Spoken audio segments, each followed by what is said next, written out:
Alright guys, so I'm going to walk through the Reminderly code along, and I'll stop maybe halfway and then let you guys continue to work and then pick it up where we left off. But I'm going to, so this is starting from scratch, and I'm just going to walk through the markdown that's in your Student Labs folder in your Week 6, Day 5 Student Labs folder. And so those of you in the room, in the breakout room that are still working, please feel free to ask questions if you have them. So let's do it. I'm going to start off, I'm going to make a directory called Reminderly, because that's the name of our app. And then I need to make sure that I cd into it. Cool. The first thing I'm going to do, which is pretty typical of any Node application, is I'm going to npm init. And I'm going to use this -y flag just because I'm lazy. So -y, if you recall, it will go ahead and select all of the defaults for our package.json. And some of these are empty, like description, author, and such. And you can always go back and clean those up. But that's a nice little shortcut sometimes, that -y flag. And so let me open this project up in Atom.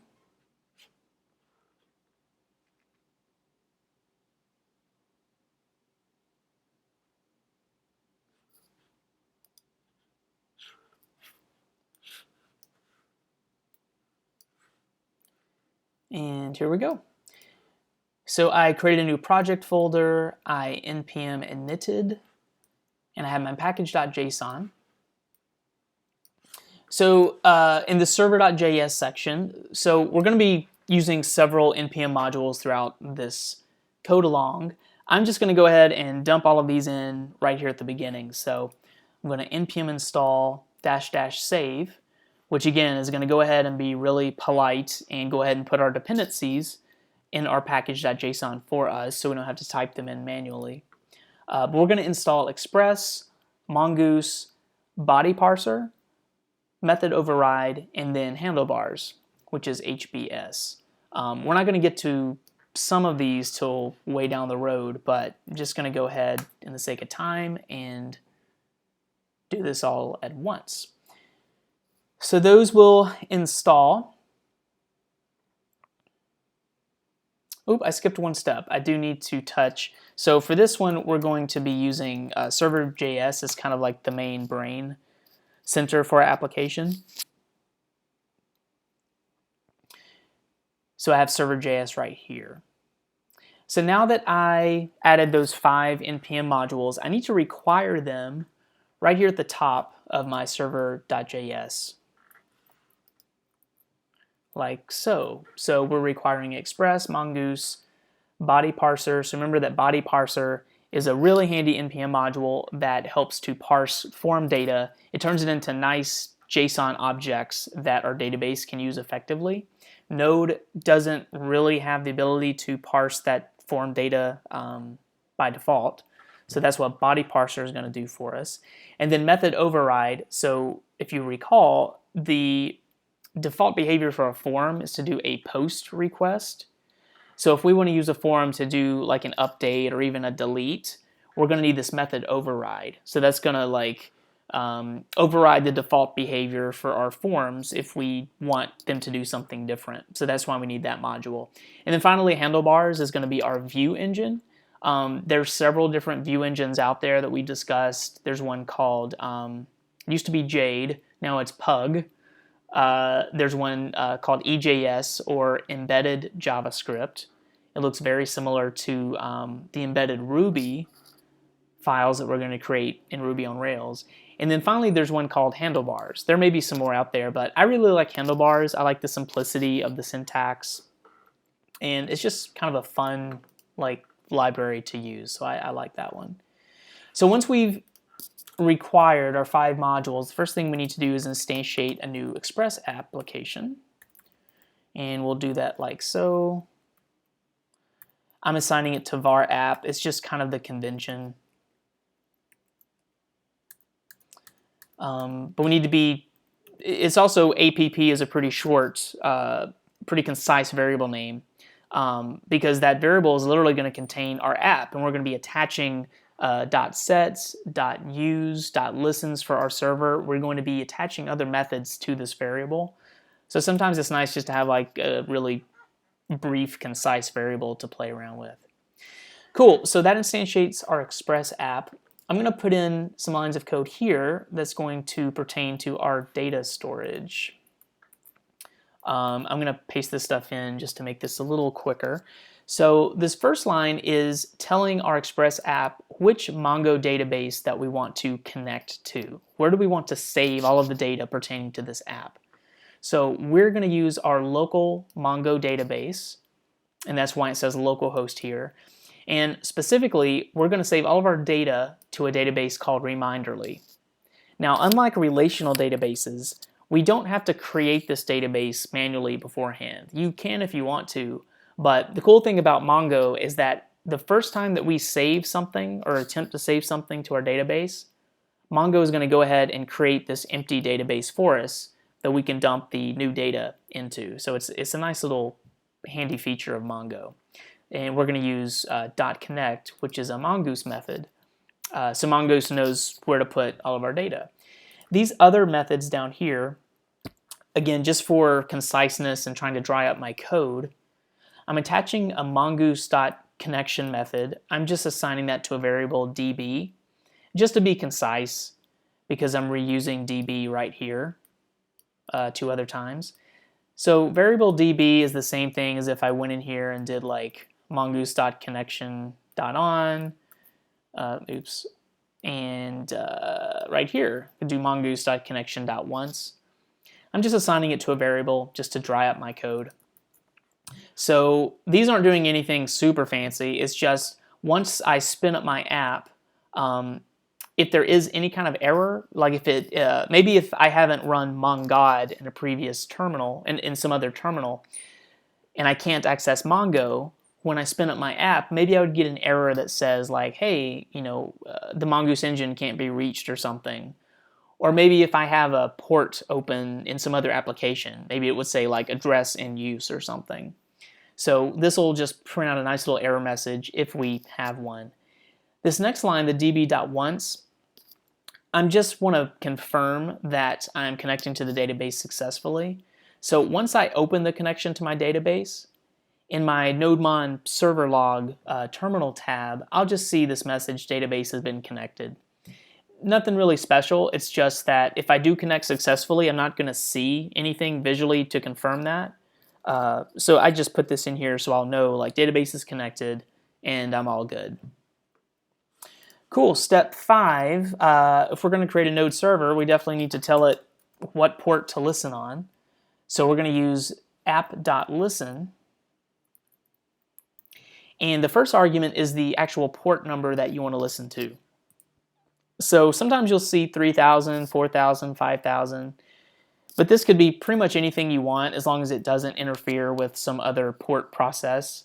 For example, Mongo runs on, I think it's 27027 or 27127.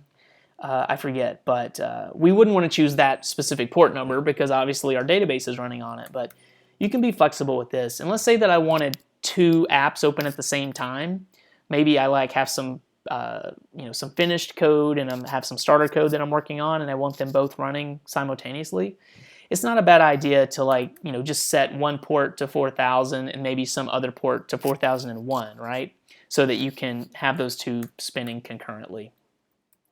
And then once my nodemon is up and running, I'll get this nice little message just saying app listening on port 4000.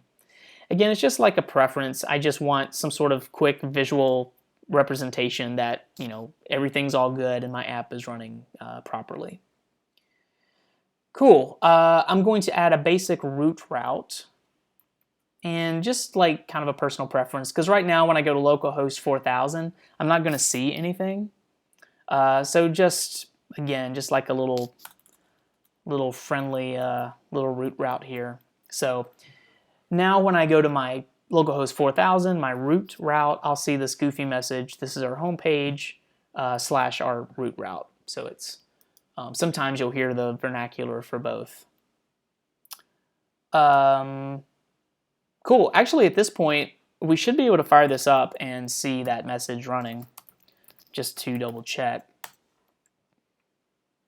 Cool, so I'm getting my messages, everything looks good, and now if I refresh this window, I see that basic message. So as far as like setting up the very, very basic Node and Express server component, kind of the chassis of our application, I'm in good shape. So at a very basic level, we're pretty good to go.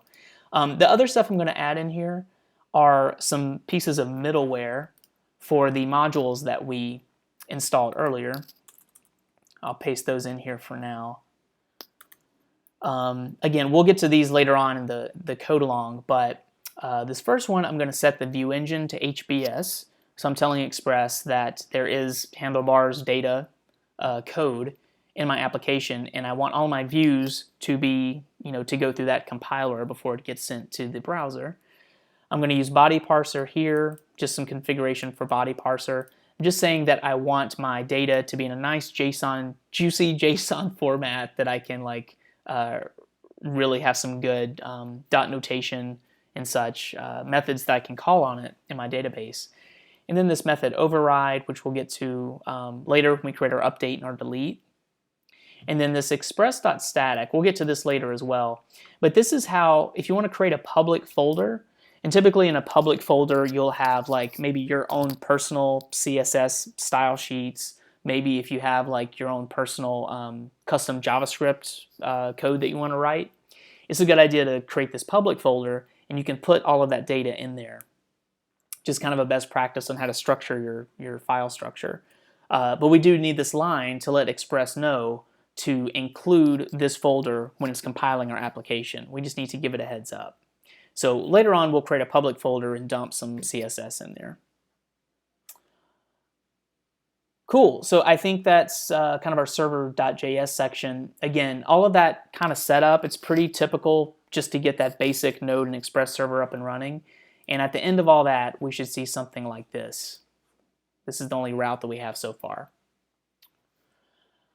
Alrighty, let's move on to schema and seeds.js. So before I think about views, before I do anything, worry about anything in the browser, I need to make sure that my server-side stuff is solid. So I like to start with the server side, because if I don't have my data and my routes set up correctly, then the browser is just completely useless to me. So I want to make sure I get that solid before I start adding the complexity of views and forms and all that stuff. So for this one, I'm going to open up another tab. I like to have a couple of tabs open because they're free. So this tab, I'm not going to touch again. This has my nodemon server.js running. So this will print out any error messages. Later on, we'll confirm that our data is getting pulled successfully from the database, and I'll log that here. But once I have nodemon server.js, unless something really catastrophic happens, I'm just going to leave this tab alone. And I'm going to have this other tab open where I can do my command line commands as I need to. So I'm going to make a directory for a database, some database files, and let me touch those. We're going to create a seeds.js and a schema.js. So we're still only kind of messing with the data portion, getting that set up right now. Cool, so go back to Atom here. So I'll start with the schema.js. I'm just going to dump this code in there and we'll walk through it. So this line 1, if I want access to any of the Mongoose methods and the Mongoose engine, I need to require that module in this file. So that's what I'm doing on line 1. I'm requiring Mongoose. This line 2, so you don't need to worry too much about it. But the Mongoose library, it used to have its own promises engine. So we've talked a lot about promises this week. You'll get a message in your browser, in the server logs saying that mpromise, which was Mongoose's kind of default engine, is going to say that it's you'll get a depreciation warning. So maybe they're not keeping it up to date. Maybe there's a better option out there. So you're going to get a goofy warning in your server logs. So to avoid that, what it asks us to do is to tell Mongoose to be very explicit about what promise engine or promise library that we want to use rather. There's a couple of options out there. There's a couple of like third-party modules you can install. But for us, really kind of the quick and easy way to do it is we're just going to use the ES6, the promise library that comes comes out of the box with the new version of JavaScript. And so that's what this line is doing right here. We're just defining what promise library we want Mongoose to reference. So this is going to get rid of our like depreciation warnings. We would see them here kind of in the server or wherever we try to load our seed data or try to console log our data. That's where we would see a depreciation warning. So if you do see that warning, just remember that we just need to be more explicit about what we want Mongoose to use. Here on line 4, I'm going to declare a variable called schema, and I'm grabbing the schema, which is kind of like a fancy constructor function that Mongoose has. It allows us to create new schemas. And again, just to be clear, I like assigning this to a variable just because like I'm using this in a couple places. I'm using it right here and right here. But just so you're clear, this would be the same thing. I could do new mongoose.schema, new mongoose.schema. Just to try to dry this up, if I was going to add like 10 schemas or something, I just want to kind of save myself some typing. So I'm going to assign that to a variable. And so if I needed to change something in here, I could change it in one place versus all, potentially 10 places that I'm trying to create a schema. So for this application, we're dealing with authors and reminders.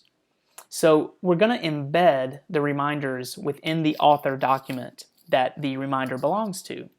And this is really important. When we're using embedded documents, since we're embedding reminders in authors, we need to make sure that we define our reminder schema first. We just need to make sure that the reminder schema is above this author schema, because we're going to call the reminder schema down here. And if the app doesn't know about it yet, if it's in the other order, then we're going to get some errors. But a schema is pretty straightforward. Remember that Mongo, the database, is schema-less, which is one of the cool things about Mongo. Mongo really is like a honey badger. It just does not care. However, it is a good practice to put some structure to our schemas in our models. Maybe we want some sort of consistency with our data. And maybe we want to put some validations on our data. So maybe every time a new author signs up for my app, I want that author to have a unique email, for example. Or maybe I won't even save an author to my database unless they have an email in their form data. So you can add, we took a look at that this week, but if you want to add validations and such, a schema is a great way to go. And using Mongoose, there's a lot of great validations that you can add. Maybe you want the password to be a certain length and have certain characters in it, that kind of thing. And you can write validations for that in Mongoose. Anywho, so we have reminder schema, we have author schema, pretty basic, just a body field and reminder, that's a data type string. Author's going to have a name of a data type string, and then it's going to have another field of reminders, and reminders will be an array of the reminder objects for that author. And this is how we embed documents using Mongo and Mongoose. So reminders is going to be an array of reminders, but specifically I want each reminder to adhere to the structure that I created in this reminder schema. And this is how you set it up. So every reminder is still pretty loose because we don't have any validations to enforce the structure. However, our database will know that each reminder should have a body attached to it. Down here on 15 and 16, so schemas compile into models. So if you think about schemas like a fancy blueprint or something, so if you have a blueprint, I don't know why I'm thinking of Arrested Development, but you know how they lived in that model home out in the desert or whatever? So they had a blueprint or a schema for that model home, and then they built that model home, which is the ideal, what all the other homes should resemble. And it's the same principle here. So we have a schema for author and reminder, and they compile into models. So these models are really important because they act like constructor functions. So we can call new author or new reminder and create new instances of those things. This mongoose.model is what actually does that compilation, turns a schema into a model. So it takes 2 arguments. The first argument is a little wonky, but it's in the mongoose documentation. So it's a string that you pass in, and this refers to the name of the collection in the database where you're going to store the instances for these models. For example, when we go into our Reminderly database in Mongo, we're going to have an authors collection, and that's where all the authors are going to be stored. So the convention is to put within a string, put the singular case, the singular case, and Mongoose knows to look for an authors. It assumes the plural variety of it. So it'll look for an authors collection in the database. The second argument we pass in is the schema that we want to compile into the model. So for this one, author schema is going to compile into an author model. Reminder model will be compiled from this reminder schema. One thing to keep in mind for this application is that we actually aren't going to have a separate reminder collection in our database. The only collection we're going to have is an author model. The reason for that is because we're embedding documents, which is really the great advantage to using a NoSQL database. So all of our reminders, they don't need a separate collection because we're actually storing every reminder inside the actual document for the author that it belongs to. So it's a really quick and fast way to save your data and to retrieve your data because the queries are pretty fast. So if you look in the database, we're not going to have a reminders collection. So just something to keep in mind. Although we still need to define it, in this manner. Finally, down here, if we're going to use anything from this file, we want to use module.exports, which hopefully you guys have really come to appreciate how cool and valuable this object is. We're going to see this throughout our meme stack coverage. But module.exports is an object that exports information from one file to another. So what we want to export from our schema at the end of the day is our author model and our reminder model. So I'm creating, on my module.exports object, I'm creating a key of author. I could have called this author model if I wanted. I could call it whatever I wanted, but I kind of like the simplicity of this is the author. So the author key is going to be the value of author model, and then reminder is going to be the key of reminder model. So that's how the schema.js works. One of the kind of stretch goals for this exercise is if you guys wanted to dry this up into model files. So we've seen that pattern this week. You'd want to create a models folder and create a reminder model and a author model. And sometimes that's really helpful as you add more information to your application. Not to mention if you wanted to do some sort of validations or data checking, it's nice to have all of that information, all of the author validations in one file, all the reminder validations in another file. So at some point it is going to be a best practice to kind of separate this out into separate files. That's the schema. The seeds.js, let me grab all this garbage.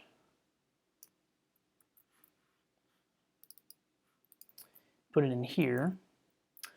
So seeds.js, so remember that seeds.js is not attached to our app in any way. We need to run this file separately.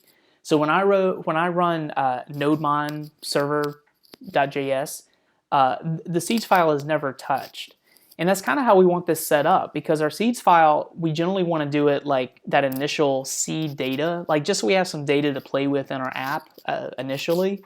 I don't want this file to run every time I start my server or every time my nodemon refreshes, because if it did, it would wipe out my entire database each time and reseed it with Bob, Charlie, and Tom. And that's not really the point of this. I'm just doing this so we have some data to start off and play with. Otherwise, I'd have to build a form and try to submit information. Or you could also use Postman, which we looked at earlier in the week. You could use that to mimic submitting data via a form and save some new instances. Really, the great value of some sort of seeds.js file is, let's say that sometime down the road you want to kind of, maybe you want to wipe out your database for your app and kind of start from scratch, or maybe something bad happened to your data and you need to start over. Seeds.js will give you kind of a fresh version of your data that you want to start with. Maybe an example, we were talking about this earlier today, I think with Brad.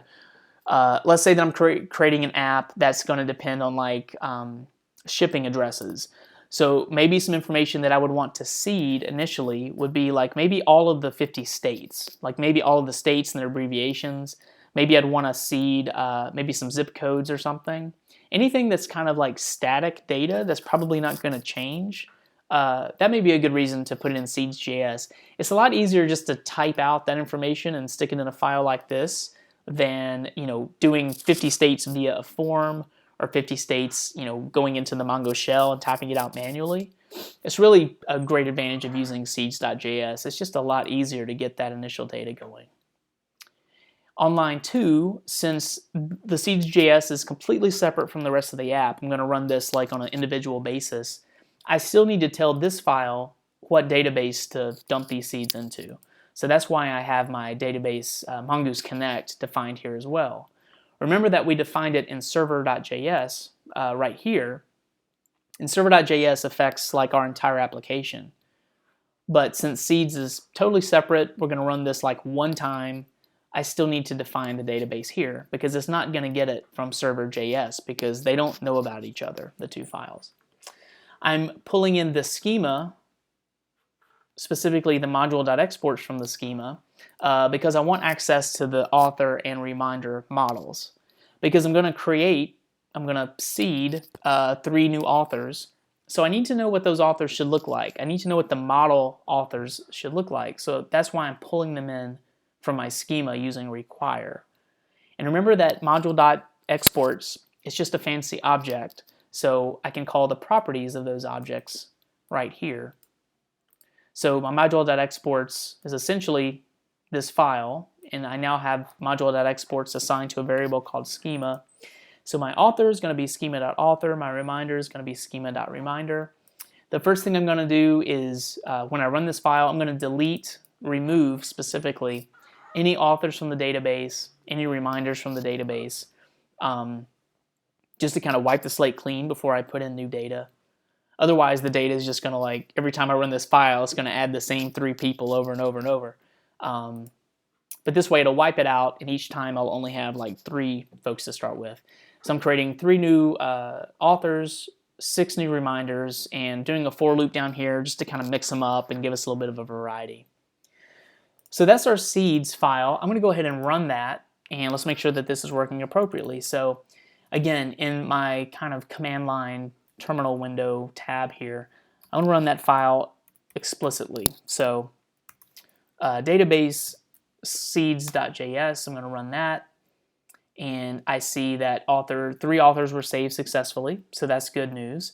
If I wanted to just quickly double check this, I'm going to open up another tab. And so if I want to go into my Mongo shell, again, I like to have another tab open just so I don't have to like start and stop my engines. So let me go into Mongo, and I'll do a show DBs.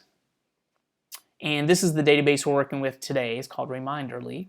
So let me grab that one. I'm going to do a use Reminderly.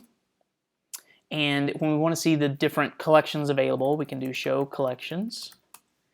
And we only have one collection available, right? Authors. So let me look at the contents of that. So I'll do db.authors, and then just show me fund.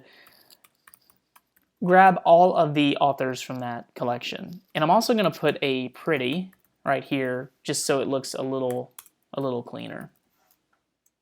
So if I run that, and I indeed have 3 new authors. So I have Bob, I have my nice little reminders embedded documents right here.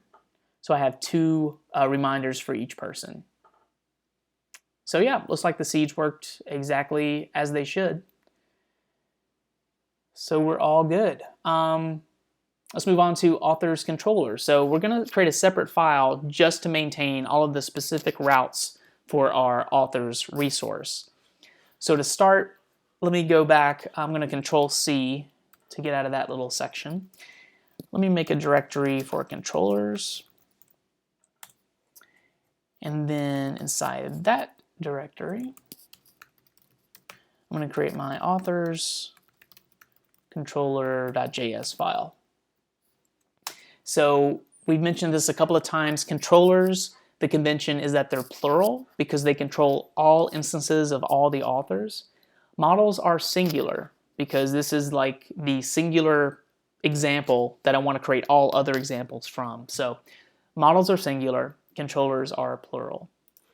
I'm going to add a little bit of code to the top of my controller file, like so, pulling in my Express module. We're also going to use a feature of Express called Router. We went over some of the great features of Router. Again, as our app gets more complex, we want to put our routes in separate files, and the Express.Router feature allows us to do that, kind of dry up our code. I'm going to pull in my schema pretty much like I did for my seeds file, right up here.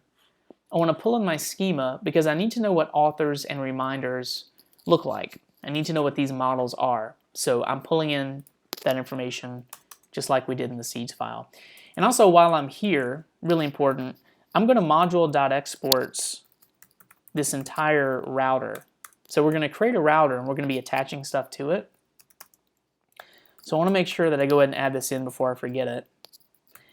This module.exports, the only thing I'm trying to export is the router variable and everything that we attach to it. So I'm going to go ahead and put that in there before I forget. If we're going to module.exports our router, I also need to require it in my server.js file. So I'm going to grab these two lines here in step number 5 and let my app know about my router. And I'll put that right down here. I'm going to put it below my kind of middleware section, but above this goofy kind of root route that I created. You don't have to create that route if you don't want to. I just wanted to do it. Again, the only thing it's doing is just when I spin up my server, I'm just going to get a message confirming that it's working. Cool, so we have that set up. Let's walk through this index route and then I'll put a pause in here. So the index route, the first thing I'm going to do is I'm going to create the route in the Mongo query and make sure that works before I even deal with the views and such, because that's just a lot to manage. So just let me get the server side working. Then once that's working appropriately, I'll deal with the view layer. I'm going to grab this code and we'll go into our authors controller. And again, I want to make sure that we put all of this router information above my module.exports. This should be the last line in my file. So here's what the index route looks like. We're attaching all of these HTTP methods. We're attaching them to the router. So all these are going to start with router. And hopefully the more you do this, you kind of see the pattern. So we're going to create our route. We declare the URL, kind of the path right here. And then we pass in request and response objects. Then inside that route, this is where we do our Mongoose query. So I'm going to do an author.find, and I know that that's going to pull back all the authors because I just tried a variety of that here in Mongo. You know, I used a .find, so I know what that does. Grab me all of the authors, and then I'm just going to take a callback function, and I'm going to pass in the error object and whatever is returned from this author.find. Now for this app, I'm making everything I'm passing in is going to be an author or an authors or maybe a reminder.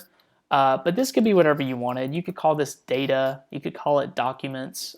It's really up to you, but sometimes I like making it match the actual data that I'm pulling in. Again, just to test this out before I build some views, I'm going to console log this authors and make sure that the Mongoose query is set up appropriately.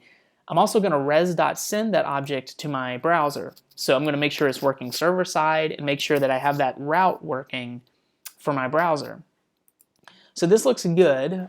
Make sure there aren't any errors. So everything looks good here. So this / route actually represents / authors. Because when we set up our router, if I go back to server.js, these two lines of code, so I'm requiring that authors controller file, and then I'm telling Express that anytime you receive a request to / authors, then look for that appropriate route in the authors controller.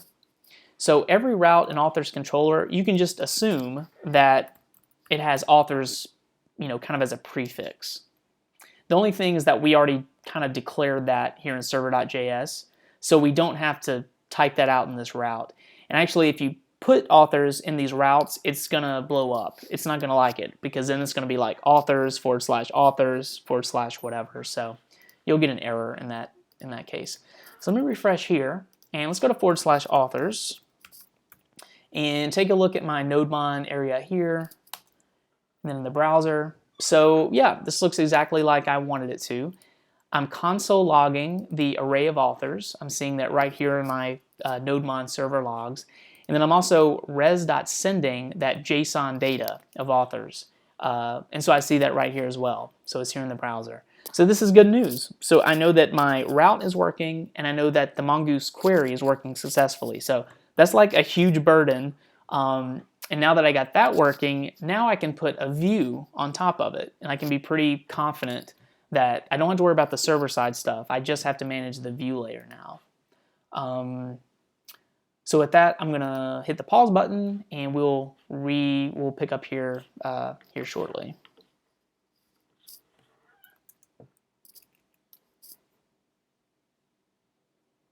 Stop my share.